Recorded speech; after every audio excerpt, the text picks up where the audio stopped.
wabarakatuh. Innal hamdalillah nahmaduhu wa nasta'inuhu wa nastaghfiruh wa na'udzu billahi min syururi anfusina wa min sayyiati a'malina may yahdihillahu fala mudilla lahu wa may yudlilhu fala hadiyalah. Asyhadu alla ilaha illallah wa asyhadu anna Muhammadan abduhu wa rasuluh. Allahumma sholli ala Muhammad wa ala ali Muhammad. Ya ayyuhalladzina amanu taqullaha haqqa tuqatih wa la tamutunna illa wa antum muslimun. Wahai orang-orang yang beriman, bertakwalah kepada Allah haqqa tuqatih, dengan sebenar-benarnya takwa. Wa la tamutunna illa wa antum muslimun. Jangan sekali-kali kita semua meninggal kecuali kita sebagai seorang muslim.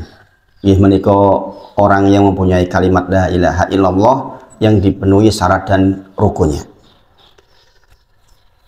Subhanaka la ilma lana illa ma 'allamtana innaka antal alimul hakim. Rabbi shrah li sadri wa yassir li amri wahlul 'uqdatam min lisani yafqahu qawli. Amma ba'd. Bapak Ibu semuanya sehat insyaallah nggih. Insyaallah. Kita sudah lewat bulan Agustus. Alhamdulillah. Ini kebetulan hari Ahadnya di tanggal 1. Masya Allah. Jadi startnya sudah lebih cepat.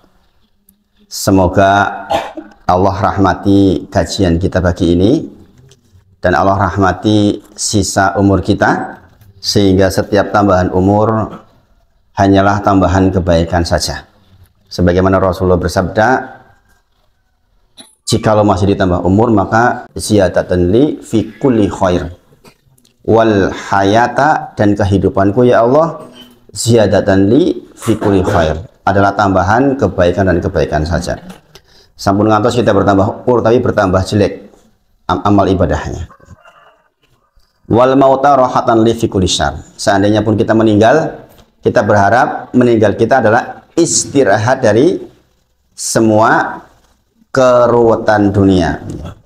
Kemudian yang berikutnya Bapak Ibu semuanya, kita sekali lagi sungguh mensyukuri setiap nikmat yang Allah titipkan kepada kita, dan ini adalah memang menjadi kewajiban kita setiap waktu, bahwa ketika jenengan dititipi nikmat, maka pastikan nikmat itu betul-betul untuk menegakkan ibadah kepada Allah Subhanahu wa taala. Sisa umur yang sedikit pastikan adalah tambahan kebaikan.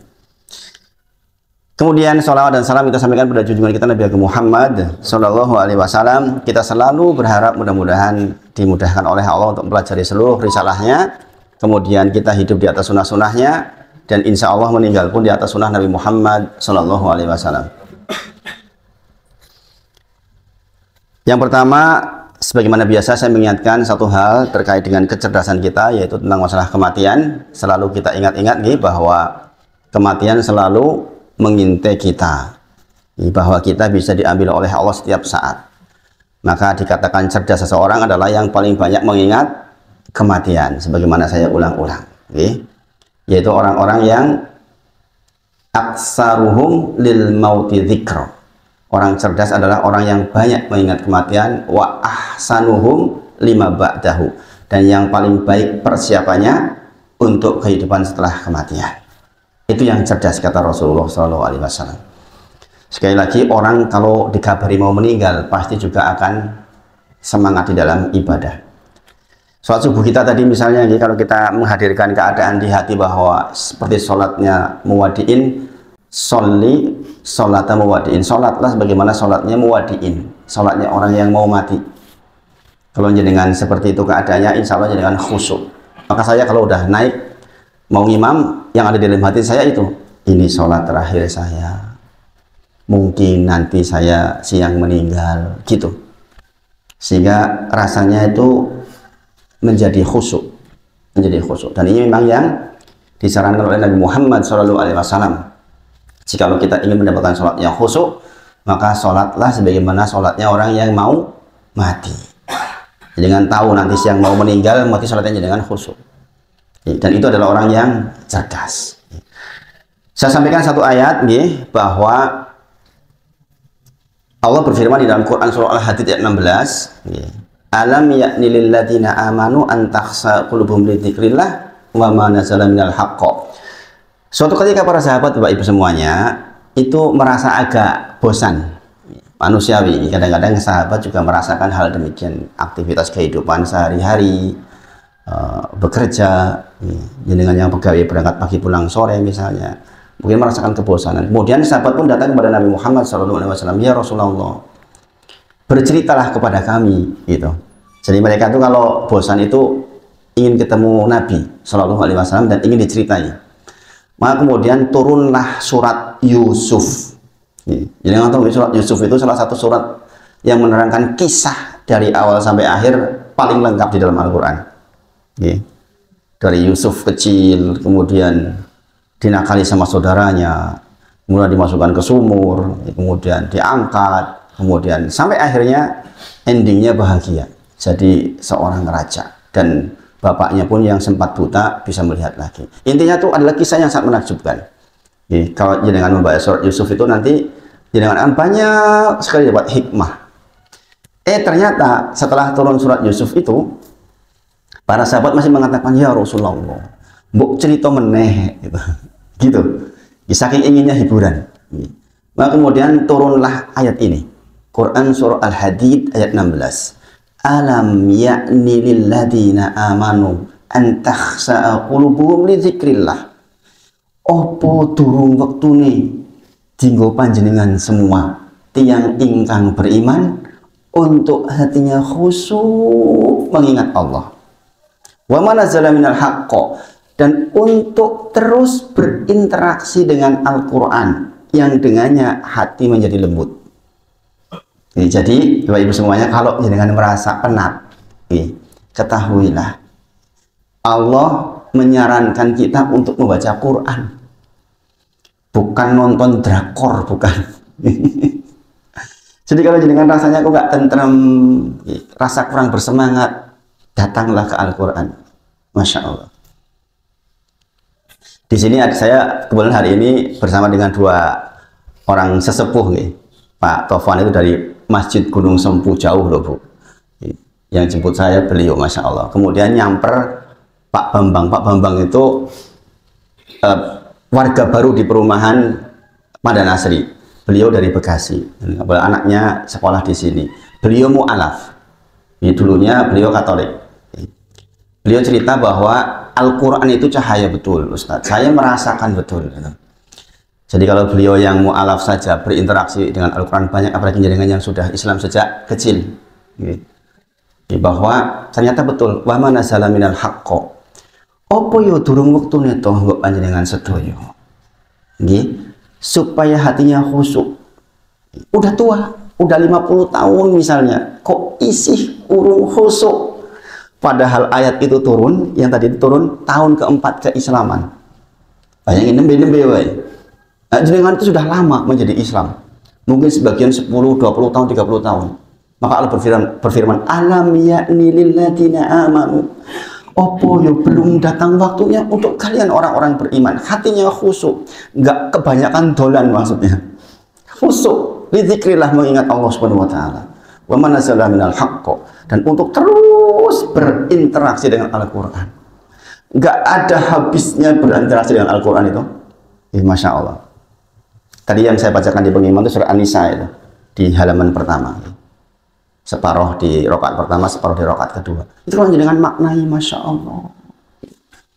Bagaimana keutamaan mengurus anak yatim. Masya Allah. Masya Allah. Ya. Kemudian peringatan baik buat laki-laki. Jangan sekali-kali lebih dari satu istrinya kecuali bisa adil. Itu kan di situ tadi terangkan. Urung iso adil, malah pengen nambah. Ini saya cerita seperti ini karena ada ibu semuanya, orang udah tua, istrinya datang ke saya, Ustadz, suami saya tergoda sama janda, Ustadz, jandanya masih saudara saya lagi, gitu. Wis tua, bikin masalah.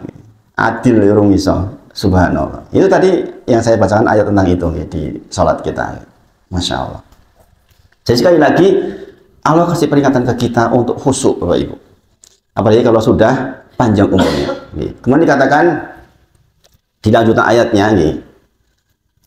wala yakunu kallatina utul kitab, jangan engkau bertindak sebagaimana ahli kitab yang turunkan kitab dulu. Orang-orang sebelum kita juga diturunkan kitab. Kemudian berlalu waktu yang panjang, nggih, faqasat qulubuhum, kemudian hatinya menjadi keras. Dan akhir kehidupan mereka menjadi orang-orang yang fasik. Jadi diancam oleh Allah Bapak Ibu, kalau panjenengan kok mau nggak mau berinteraksi dengan Al-Qur'an, nggak khusyuk kepada Allah, pengen mung dolan-dolan tok. Niku akhirnya jenengan jadi keras hatinya. Coba jenengan bertanya, sudahkah panjenengan tamat Al-Quran? Sekali aja. Tamat Al-Quran bagaimana dulu? Buat orang Indonesia, tamat Arabnya dan tamat bahasa Indonesianya. Karena apa? Ini petunjuk Bapak Ibu. Nanti katakan alam yakni lilladzina amanu an takhsha qulubuhum li dzikrillah wa man nazala minal haqq. Apa yo wektune tos kayak umur 30 tahun, kayak umur 20 tahun, suwi niku.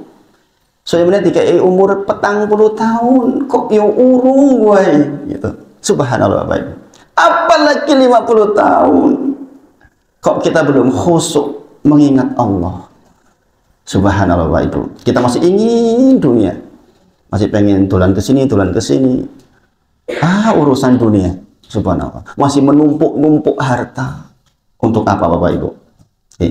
Maka ini pengingat buat kita Bapak Ibu semuanya. Quran surah Al-Hadid ayat 16. Harapan saya dengan mengingat seperti ini menjadi cerdas, yaitu banyak mengingat kematian.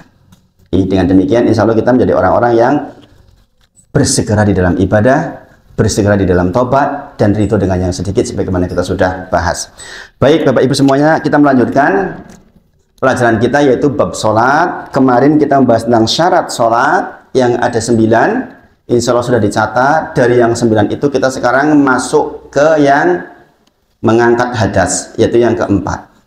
Mengangkat hadas kita kemarin sudah bahas, ada hadas kecil dan hadas besar. Hadas kecil kita sudah bahas tentang 9 hal yang menyebabkan hadas kecil. Masih ingat? Insya Allah masih ingat. Jadi kan nanti buka-buka lagi catatannya, yaitu buang air kecil, buang air besar, kemudian keluarnya sesuatu dari kubul dan dubur, dari depan dan dari belakang. Jadi kan mesti berpikir, kubul dan dubur, depan dan belakang. Ada orang bertanya, Ustadz, Allahu Akbar, wasing, netes. Pernah terjadi seperti itu? Sampai keluar ingus, netes. Nah, batal tidak? Nah, ini kembali ke sini. Yang membatalkan adalah yang keluar dari 2 lubang, kubul dan dubur. Berarti keluar dari sini batal enggak? Enggak. Nah itu. Jadi memahami definisi seperti ini menjadi penting. Nanti kita detailnya ke sana insya Allah. Kadang-kadang begitu orang lagi flu gimana? Sekarang musim tuh ini. Sekarang melihat kasihan kalau orang lagi flu itu lagi sholat wasing sudah karu-karuan. Nah itu sebaiknya memang kalau musim seperti ini pakai masker itu lebih baik. Sebab tidak menjadi menularkan ke orang lain maksudnya. Kadang-kadang kita nggak nyaman juga tuh ruangan ber-AC, kemudian ada yang wine terus, wah ini virusnya ngumpul. Sudah kita ikut mulih melu, asim gitu. Maka di antara adab ke masjid di zaman sekarang, apalagi setelah corona dulu, memang ada pelajarannya. Yang lagi flu ya pakai masker lah gitu, biar yang lain nyaman gitu. Karena sholat bersama itu butuh kenyamanan. Kemudian menyentuh kemaluan sendiri atau orang lain dengan apa? Telapak tangan bagian dalam. Yaitu yang nggak kelihatan ini. Sudah saya praktekkan dulu. Kalau yang ini enggak nyentuh dengan yang nggak kelihatan pokoknya ini. Yang nggak kelihatan maka batal. Bagian sini nih. Berarti ini nyentuhnya niki mboten. Kemaluan sendiri atau orang lain. Orang lain siapa? Ya anaknya kita kan bisa. Orang lain disentuh-sentuh ya wong edan sini. Jadi seperti itu. Kemudian hilangnya kesadaran karena pingsan, mabuk, tidur. Kemudian keluarnya madhi, wadhi dan salah satunya apa? Madhi, wadhi, mani, ya kan? Kalau mani nanti menimbulkan hadas besar. Kalau madhi dan wadhi hukumnya najis tapi menimbulkan hadas kecil. Wajib dicuci tapi tidak wajib mandi besar. Bedanya itu Madhi apa? Air putih bergetah yang keluar dari kemaluan yang mengiringi apa namanya tuh ketika menjelang hubungan intim, atau mohon maaf membayang-bayangkan kemudian keluar mati. Bisa terjadi? Bisa. Laki-laki kadang-kadang kalau mungkin sudah biologisnya saatnya tiba, kadang-kadang dia pikirannya kemana-mana, di kantor pikirannya kemana-mana, kemudian keluar madhi. Bisa nggak seperti itu? Bisa. Bisa. Terangsang itu mengeluarkan madhi. Kemudian kalau wadi, cairan putih yang mengikuti ketika kita sedang pipis, maka itu hukumnya najis. Tapi hukum terhadap hadas kecil, berarti cukup dengan wudhu. Sangat dipahami di sini. Baik, sekarang apa penyebab hadas besar? Apa penyebab hadas besar? Penyebab hadas besar ada 6. Kalau hadas kecil kemarin ada 9, bisa berkembang. Yang 9 itu sebagian mazhab mengembangkan. Ini hukum dasarnya, saya ambil dari mazhab Syafi'i dulu. Yang pertama adalah ada 6, ya, ada 6. Hadas besar ada 6. Yang pertama adalah iltaqaul hitanani. Ini bahasa fikihnya gitu, indah banget. Bertemunya 2 khitan. Indah banget toh. Arab ngomong sanggama, bahasa fikih itu apik men. Iltaqaul hitanani, bertemunya 2 khitan. Kenapa bertemunya 2 khitan? Karena di dalam syariat kita tuh wong lanang yo di khitan, wong wedok ya di khitan. Ini kemarin sempat disoal nih di Indonesia, sempat disoal itu. Padahal khitan yang dimaksud dalam agama Islam itu nggak dilukai nih, bukan dilukai. Kalau kita mempelajari tentang hukum khitan buat perempuan itu masya Allah loh sebenarnya. Tapi di Indonesia belum lazim. Tempat saya lazim, di Cilacap itu lazim. Perempuan juga dihitan gitu, tapi bukan dilukai, Ada caranya. Jadi bertemunya 2 khitan, jangan sekarang paham ini. Berarti asal 2 khitan ketemu, maka batal. Apa maksud bertemu? Seperti timba masuk ke sumur. Paham ya? Bahasa fikihnya gitu dalam kitab. Jadi kan zaman dulu nih, zaman sekarang udah pakai ceket terus metu banyu nih. Zaman ini lah pakai sumur nimba kan ya. Gini bang, saya waktu masih kecil di antara tugasnya di keluarga ya nimba nih air niku. Nikulah enten timbane medun toh ngambil. Maka dikatakan iltaqaul khitanani, bertemunya 2 khitan adalah seperti timba turun ke sumur. Berarti mohon maaf, ini bukan cerita porno deh. Kemaluan laki-laki sudah masuk kepada kemaluan perempuan. Itu batal walaupun tidak inzalul mani, walaupun boten medal air maninya, asal sudah bertemu 2 khitan, yaitu itu tadi seperti timba masuk ke dalam sumurnya, maka jenengan sudah terkena hukum hadas besar. Sekali lagi, walaupun boten inzalul mani, boten medal spermani pun. 1. Yang kedua, inzalul mani, keluarnya mani. Walaupun tidak bertemu 2 khitan, bisa dipahami? Bisa nggak orang tidak bertemu 2 khitan keluarnya maninya? Sakit. Asal keluar air mani, walaupun tidak bertemu 2 khitan, tetap hukumnya hadas besar. Jadi aku ora ketemu bojoku, yo metu yo ben wae merasa hadus, anu keliru nih. Ini kalau yang nggak belajar bisa keliru seperti itu. Ini sangat dipahami ya. Kemudian yang ketiga, al-maut, kematian. Kematian. Otomatis jadi berhadas besar. Makanya orang meninggal itu dimandikan. Karena memang orang meninggal itu dia hukumnya berhadas besar. Harus diangkat hadasnya. Maka keluarga belajarlah tentang tata cara memandikan mayit. Kalau bisa keluarganya sendiri, jangan diserahkan ke orang lain. Makanya orang yang ngaji itu harus belajar memandikan mayit. Jangan gadah putro diajari tentang cara memandikan mayit. Maka masjid ini seharusnya mengadakan Pak tentang tata cara memandikan mayit, tata cara mengurus jenazah, sehingga jangan kalau ada yang meninggal anggota keluarganya nggak harus repot kemana-mana. Di Masjid Abu Syuja masjidnya di depan PKU Muhammadiyah Gamping itu ada program itu. Dan yang ngajar tukang nopo mandiin mayit. Dia bilang memandikan mayit saya cukup 1 orang. Kita kadang-kadang 3-4 orang. Kalau yang sudah ahli 1 orang, maksimal 2 orang lah.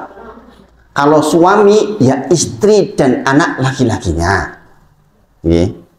Kalau istri yang meninggal, suaminya dan anak perempuannya. Cukup sebenarnya Bapak Ibu. Kalau kita tahu tekniknya itu cukup, nggak perlu rame-rame. Apalagi orang lain ditonton warak-karuan malahan. Nah, ini penting. Karena sekali lagi di antara yang menyebabkan hadas besar adalah kematian. Kematian. Kemudian yang berikutnya yang untuk ibu-ibu nih, head otomatis dengan punya hadas. Sana ini tolong ibu-ibu perhatikan. Jenengan tuh di courting sholatnya. Maka kalau jenengan head kok tiba-tiba jenengan selesai head jam 11 malam. Apa yang dilakukan oleh jenengan? Wah, turu wae nunggu subuh sen subuh sisan. Liwat sholat isane, lewat sholat subuh. Iya apa nggih? Nah, ini bahaya banget. Makanya di antara yang harus berhati-hati ibu-ibu ini khususnya adalah persoalan head ini. Kadang-kadang kan gitu. Alah wengi mari aku head piye iki? Ya, masih hukum sholat Isya enggak itu jam 11? Masih. Kalau jenengan malas lah turu wae lah. Sok wae bar subuh sisan wae oleh adus. Berarti jenengan kehilangan kewajiban mboten? Kehilangan. Ustaz, tapi kan aku arep patus nganggo banyu anget, jarene banyu anget itu musyammas, jenis air yang kedua. Nanti kita belajar tentang jenis air. Air musyammas yaitu air yang hangat. Katanya itu makruh untuk bersuci. Iya, makruh untuk bersuci, iya. Tapi kan boleh. Ada ibu-ibu datang ke saya gitu. Saya disuruh nikah lagi nggak mau. Kenapa? Engkau kudu isu-isu adus meneh. Lah engkau pokok terus wegah adus meneh. Isu-isu kan orang tahu banyu anget Ustaz. Kudu isu-isu kudu adem-adem. Saya pikir ternyata orang tua pun masih begitu, mikir kayak gitu, subhanallah. Sedianya dia nggak mau nikah lagi katanya. Nanti jadi kudu adus isu-isu. Bapak Ibu semuanya saya beritahu nih, air musyammas itu memang makruh. Sebenarnya air musyammas itu air yang dihangatkan dengan sinar matahari langsung dengan logam selain emas dan perak. Misalnya penampungnya besi, wadahnya itu kemudian jadi hangat. Bahkan di Arab Saudi bisa panas banget nih, sangat panas banget, sangat umum itu. Wong apa namanya panasnya luar biasa nih. Gua masak nopo niku telurnya mateng. Nah itu dihukumi makruh. Dia akan kembali hilang kemakruhannya ketika sudah dingin lagi. Jadi kalau kepoksonan dengan pakai air hangat nggak apa-apa sebenarnya, nggak apa. Cuma dihukumi makruh, nggak sampai tidak boleh. Air musyammas itu bukan berarti sama sekali nggak boleh untuk bersuci. Daripada jenengan boten hadus, goro-goro niku pripun. Nah ini penting. Jadi ini waktu selesainya haid, ibu-ibu diperhatikan betul. Jadi begitu selesai haid, kewajiban jenengan adalah mengangkat hadas besar dengan cara mandi. Apa definisi mandi? Sailanul ma'ala jami'il badani. Itu mengalirnya air ke seluruh badan. Itu intinya itu. Itu. Jadi anggaran jenengan pun niat terus mengalirkan air ke seluruh badan, gini ku jenengan pun atus gede ini pun. Mudah mandi junub. Jadi jangan dipersulit. Sunahnya banyak. Nanti kita pelajari. Tapi secara asal dua itu yang dilakukan. Asal jenengan sudah mengalir ke seluruh badan maka sudah dikatakan mandi janabah. Kemudian yang berikutnya nifas. Ini juga diperhatikan kapan jenengan selesai nifas, ya langsung jenengan mandi. Jangan nunggu-nunggu. Kemudian melahirkan. Melahirkan. Itu juga membuat kita berhadas besar. Nah ini 6 hal yang menyebabkan kita berhadas besar. Tentu rinciannya butuh waktu yang panjang menerangkannya satu persatu. Rinciannya satu persatu. Baik. Sekarang hadas kecil diangkat dengan apa? Wudu. Hadas besar diangkat dengan mandi. Kalau nggak ada air, tayamum. Sekali lagi berarti jangan ingat-ingat tayamum bukan untuk bersuci. Ingat-ingat nih, tayamum hanya badal atau pengganti untuk bersuci. Tayamum terjadi jikalau sebab untuk melakukan wudhu dan mandi besar tidak ada. Boten angsal ujuk-ujuk tayamum boten angsal, karena tayamum asalnya bukan bersuci. Tayamum itu pengganti untuk bersuci. Ini pemahaman ini penting. Sebab nopo nek tayamum bersuci anjenengan iso wae nek adem tayamum. Nggih napa nggih? Alah ademen wis tayamum wae blok-blok rampung orang anggap ademen. Nah, ini kan masalah, nggih napa nggih? Makanya sekali lagi tayamum bukan alat bersuci. Tayamum adalah pengganti untuk bersuci atau badal dalam bahasa syariatnya. Nggih. Ketika tidak bisa menemukan air sehingga tidak bisa wudhu atau mandi janabah. Sangat dipahami sampai di sini? Sangat dipahami ya? Saya lambat-lambat karena ini sudah teknis, ini sudah teknis. Nah, baik. Karena kita sedang mempelajari tentang apa namanya? Bersuci, ya, maka wajiblah buat kita untuk mengetahui alat bersucinya, ya. Alat bersucinya apa, Ibu-ibu? Alat untuk bersuci apa? Air. Air. Gitu. Alat bersuci itu air. Gitu. Maka, Ibu semuanya, kalau kita belajar fikih, wajiblah buat kita untuk mengetahui tentang jenis-jenis air. Gitu. Ini rinciannya memang banyak banget, Ibu. Makanya saya katakan sebulan sekali itu nggak bakal cukup. Dah. Seminggu sekali aja nggak bakal cukup. Seminggu sekali aja. Masjid seminggu sekali aja nggak bakal cukup. Bayangkan, kita baru membahas mengangkat hadas. Mengangkat hadas nanti kan rinciannya banyak sekali. Bagaimana tidur, ya kan? Bagaimana yang bersentuhan? Rinciannya banyak sekali. Tidur yang mana yang menyebabkan kita batal? Ada 8 pendapat. Itu juga ada 8 pendapat. Bayangin. Itu harus dibahas satu persatu. Nggak mungkin kita lewat-lewat. Makanya niatnya selesai saja. Mudah-mudahan kalau kita sampai akhir hayat belum selesai, mudah-mudahan dianggap selesai sama Allah Subhanahu wa taala. Ini sebagaimana hukum hadis niat, innamal a'malu binniyat wa innama likulli imri'in ma nawa. Orang itu dinilai bergantung nawa, bergantung niatnya. Ah ya Allah, iya sih sesasi sepisan orang rampung aku wis mati ya wis lah dianggap aku pintar Gusti Allah, itu aja. Gitu. Ya mudah-mudahan Allah berkahi. Nah, alat bersuci sekali lagi adalah air. Air yang mana? Air yang mana? Namanya air mutlak. Air mutlak. Air mutlak ada berapa macam? Ada 7. 7 macam air mutlak.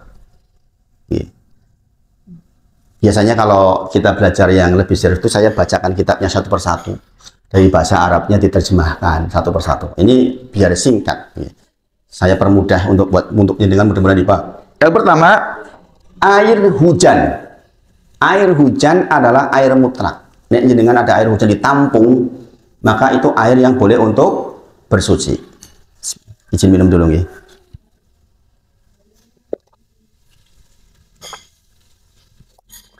Air laut termasuk. Air laut termasuk boleh untuk bersuci. Kemudian yang ketiga, air sungai. Ini termasuk boleh untuk bersuci. Kemudian air dari mata air. Air, jadi punya ada mata air, nih, maka boleh untuk bersuci. Nah, ini hal-hal yang perlu jangan perhatikan, yang seperti ini. Kemudian yang kelima adalah air salju. Air salju. Kemudian air dari hujan es. Disebut sebagai air mutlak selama masih ada pada sifat asli penciptaannya. Jadi air yang tadi, air hujan misalnya, itu bisa dipakai untuk bersuci sepanjang sifat aslinya masih nempel di dia, belum berubah. Bagaimana jika airnya terkena limbah? Itu juga kan pertanyaan. Nanti kita bahas sedikit demi sedikit. Jika terkena limbah, Bapak Ibu semuanya, air itu sepanjang tidak mengubah rasa, warna, dan bau, maka tetap hukumnya kembali ke hukum asal, yaitu boleh untuk bersuci. Pendapatnya di madzhab Syafi'i begini. Saya lambat-lambat, mudah-mudahan jenengan sangat pahami. Saya jeda-jeda supaya jenengan sambil mikir. Karena ini memang rigid, memang penting dipelajari.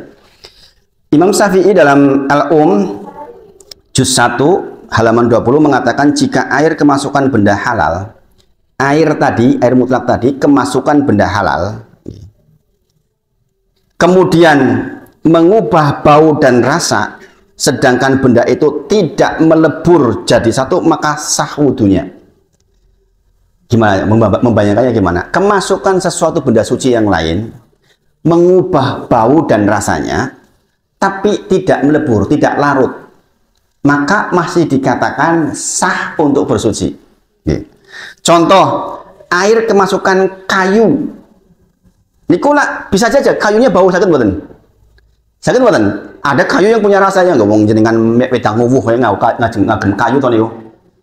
Mengubah rasa dan bau tapi tidak lebur. Ya, tidak lebur. Maka masih sah untuk bersuci. Kapan menjadi tidak sah bersuci? Ketika dicampur dan lebur. Contohnya dicampur susu. Mau sugi banget, aku mau sugi banget. Tak adusnya nganggo air susu, mandi besar, boleh nggak?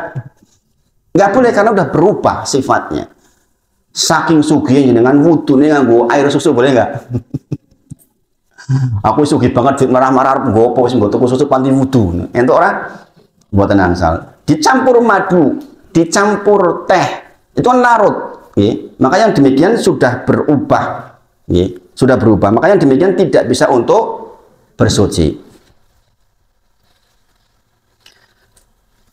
Kemudian kita harus tahu dulu tentang masalah ukuran volume air untuk terkait dengan hukum. Saya kasih gambaran dulu dengan, nggak langsung paham nggak apa-apa.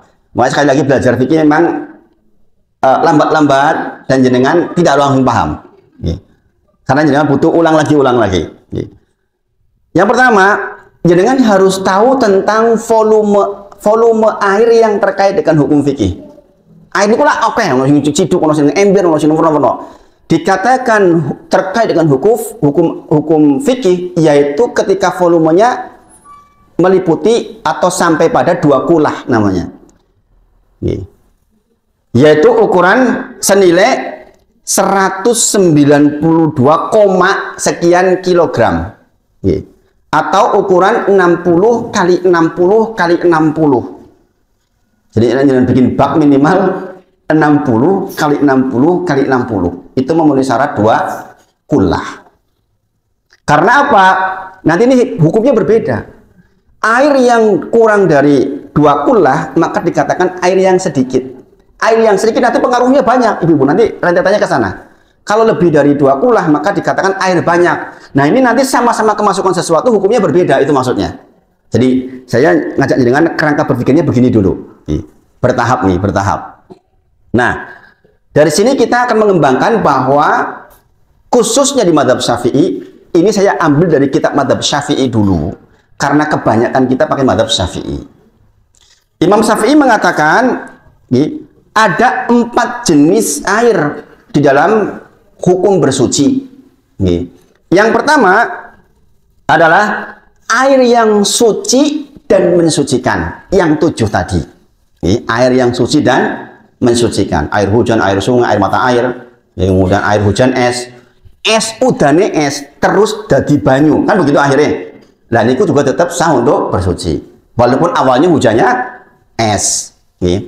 Kemudian yang kedua air musyammas yang sempat saya singgung tadi, yaitu air yang dihangatkan, khususnya sebenarnya hukum syariatnya dihangatkan dengan sinar matahari, bukan dihangatkan dengan kompor sebenarnya itu.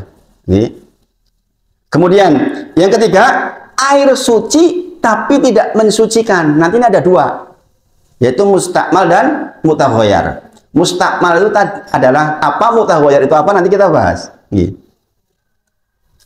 Kemudian yang nomor 4 air mutanajis. Jadi ada 4 air terkait hukum untuk bersuci, ada 4, yaitu yang pertama apa tadi, air yang suci dan mensucikan, yaitu namanya air mutlak yang 7 tadi itu. Kemudian air yang musyammas, kemudian air yang suci tapi tidak mensucikan. Ya contohnya teh tadi itu. Air teh nikola suci, tapi tidak mensucikan. Kemudian air mutanajis, air yang kecampuran najis. Itu tadi. Air mutanajis, air yang kecampuran najis. Kapan menjadi tidak sah? Ketika kurang dari 12 atau air sedikit. Makanya tadi saya sebutkan volumenya, supaya nyambung ke hukumnya maksudnya. Paham sampai di sini Bapak Ibu? Mumut boten jenengan. Boten gini insyaallah. Nanti kalau agak-agak kurang paham, jenengan lihat lagi videonya. Lihat lagi videonya. Makanya saya rekam biar jenengan lihat lagi di rumah. Nanti ditulis satu-satu. Ini penting sebab apa? Oh, Bapak Ibu semuanya.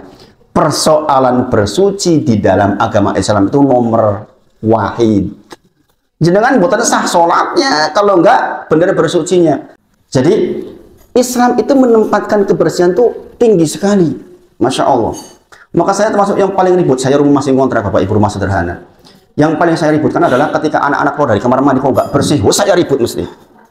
Nanti efeknya bapakmu sholatnya nggak sah. Kalau menginjak najis jadi nggak sah. Nanti sholatnya bagaimana kalau sholat nggak sah? Efeknya apa? Sholat itu manfaatnya banyak sekali. Masalah besar. Saya paling ribut itu. Jadi rumah kita boleh sederhana Bapak Ibu, tapi kalau bisa kamar mandi yuk bersih. Jalan menuju kamar mandi bersih sehingga jenengan tentrem. Karena jenengan kan lebih banyak sholat di rumah. Gini apa nggih? Sholat di masjid itu laki-laki cuma 17 rakaat. Selebihnya Imam Ahmad itu 300 rakaat sehari semalam. Berarti di rumah sholatnya. Gini apa nggih? Sebaik-baik sholat sunnah di dalam rumahnya masing-masing, Bapak Ibu. Masya Allah. Ya, jadi sekali lagi ingat-ingat jenis air ada 4. Air suci mensucikan, air musyamas, air suci tidak mensucikan, dan air mutanajis. Air suci yang mensucikan tadi apa saja? Air hujan, air laut, air sungai, air sumur, tadi kurang air sumur, air mata air salju, dan air dari hujan es. 7. Itu adalah air mutlak, air yang suci dan mensucikan.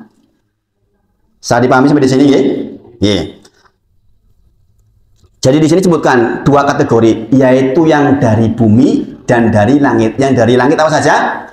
Air hujan, air salju, gitu, air yang turun dari langit dalam bentuk es, itu 3. Kemudian yang dari bumi, air laut, air sungai, air sumur, dan air mata air, gitu.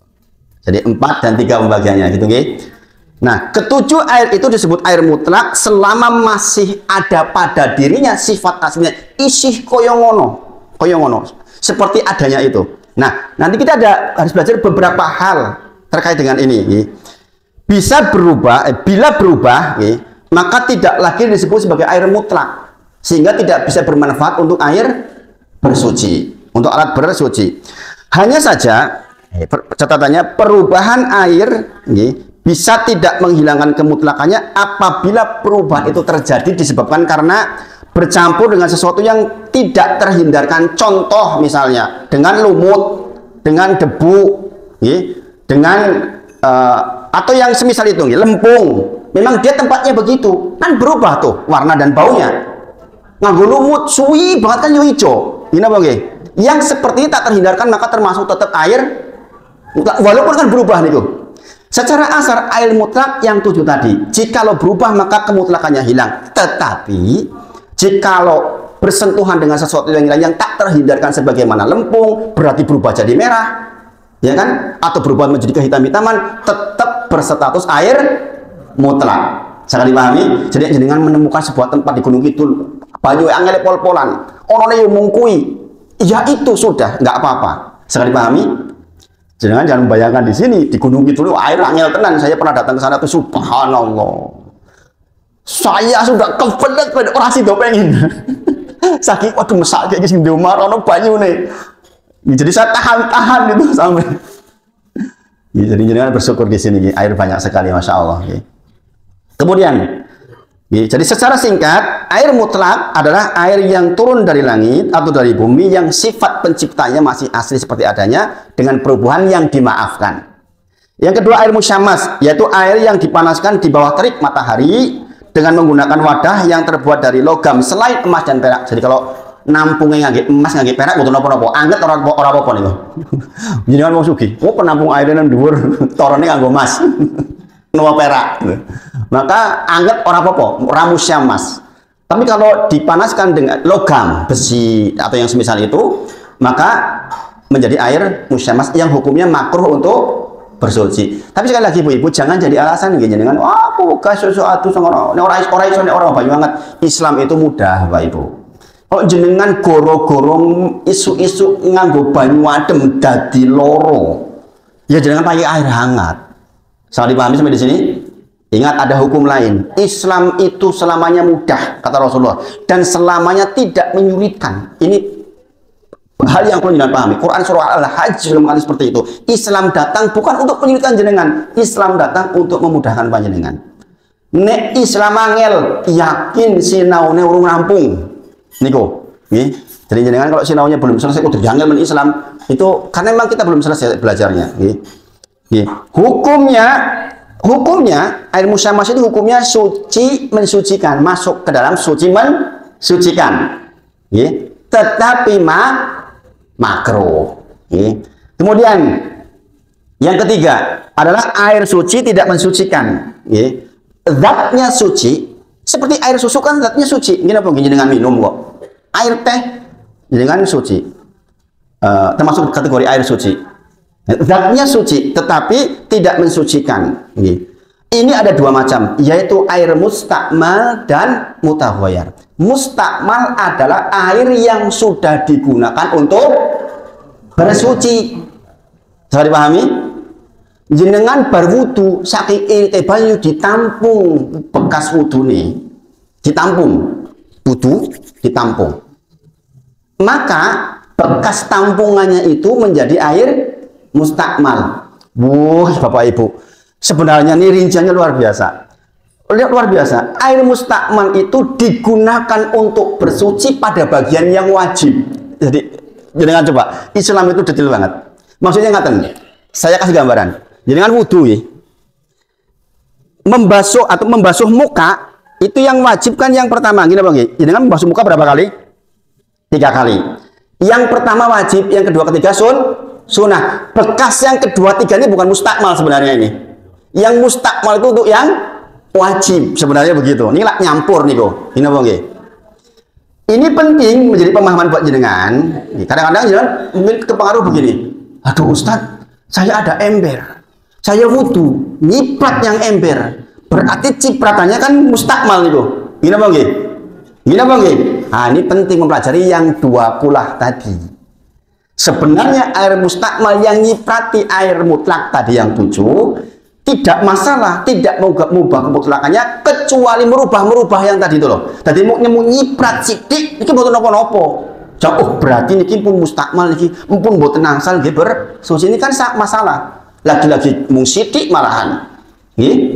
Jadi yang pertama air mustakmal, yaitu air yang sudah digunakan untuk bersuci, air bekas wudhu, air bekas mandi wajib, niku air mustakmal. Tetapi Bapak Ibu, jikalau air mustakmal itu jumlahnya lebih dari 2 kula, dengan wudhu niki apa adus iki tenanan banget nganti jenengan ketampung meneh lebih dari 2 kula, ini ya kebangetan gitu nggih. Nah, maka itu bukan air mustakmal. Sudah kembali menjadi air mutlak yang boleh untuk bersuci. Sekali dipahami? Sekali dipahami ya? Nah, ini penting. Mempelajari tentang air mustakmal ini penting. Kemudian, air mutaghayyir, yaitu air yang berubah. Tadi contohnya, suci dengan suci, air mutlak suci, teh suci digabung jadi satu, maka menjadi air yang mutaghayyir, air yang berubah sifatnya. Maka biasanya penamaannya pun sudah berubah, namanya air teh, gitu Bang. Gitu? Banyu hangat dicampur teh, jadi banyu teh. Jadi sesuatu yang berubah namanya, ini kecenderungannya merubah sifat mutlaknya. Banyu dicampur susu dari air susu, dan itu itu mutaghayyir namanya. Suci, tapi tidak mensucikan. Sangat dipahami sampai di sini? Yeah. Kemudian tentang bahwa air mustakmal yang lebih dari 2 kolah itu tetap boleh untuk bersuci, berarti bukan mustakmal lagi. Contoh nih, kasusnya contoh. Di masjid ini ada penampungan, ukurannya 60 gede. Kemudian orang wudu dengan memasukkan tangannya, nggak pakai ciduk maksudnya, paham ya? Berarti ketika jenengan turun pertama ini kan hal wajib. Gimana? Seharusnya menjadi mustakmal airnya gini bang. Loh kita masukin kok, ya kan? Nanti orang lain juga begitu lagi gantian. Ini kan harusnya secara hukum mustakmal, tapi karena jumlahnya banyak maka menjadi tidak mustakmal. Itu fungsinya keterangan tadi. Jadi implementasinya seperti itu. Sangat dipahami buatan sampai di sini? Sidik-sidik. Nanti dengan ulang-ulang, biar paham. Jadi mungkin itu dulu hari ini, supaya jangan nggak mumet banget karena ini teknis, teknis. Dan masih banyak sekali. Ini bab air saja kita masih banyak sekali. Mudah-mudahan bermanfaat, dan mudah-mudahan bisa diaplikasikan di dalam kehidupan kita sehari-hari. Saya kembalikan ke pembawa acara dulu. Wa akhiru da'wana alhamdulillahirabbil alamin. Assalamualaikum warahmatullahi wabarakatuh. Baik, monggo silakan Bapak-bapak Ibu untuk mungkin ada pertanyaan yang lebih jelas lagi atas yang disampaikan Ustaz tadi, silakan.